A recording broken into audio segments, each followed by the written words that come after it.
November 30, 2022 मा chat GPT release भएको थियो र त्यसको 2 महिना भित्र नै 10 करोड भन्दा बढी युजर्सले च्याट जीपीटी युज गरेका थिए। त्यसपछि त coding, image, video, presentation, research हरेक फिल्डमा एआई टुल्स डेभलप भएसँगै अहिले 2025 मा मात्रै 300 भन्दा बढी टेक कम्पनीजले करिब 80,000 इम्प्लोइजलाई कामबाट निकालेका छन्। हामीले ह्युमन इभोल्युसन स्टडी गर्ने हो भने ह्युमन इन्टेलिजेन्स डेभलप हुनुको पछाडि हामी मानिस शारीरिक रूपमा अरु जनावर भन्दा कमजोर थियौं र सर्भाइभ गर्नका लागि यो इन्टेलिजेन्स डेभलप भएको थियो।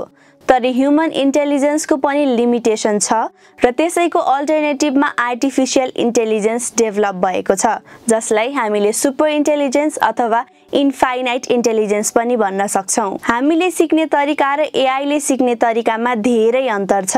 हामीले एक पछि अर्को गर्दै पालै-पालो एडिसनको रूपमा नयाँ कुरा सिक्छौं, तर एआईले प्यारालली मल्टिपल कुरा एक्सपोनेन्शियल रूपमा सिकिरहेको हुन्छ। त्यसैले त 2030 सम्म 25% र 2045 सम्म 50% जब्स एआई र रोबोट्सले रिप्लेस गर्ने रिपोर्ट आइरहेका छन्। तपाईले अहिले कुन जब गर्दै हुनुहुन्छ र के तपाईको जब पनि एआईले रिप्लेस गर्ला त? आफ्नो विचार र अनुभव कमेन्ट गरेर सबैसँग शेयर गरिदिनु होला। धन्यवाद।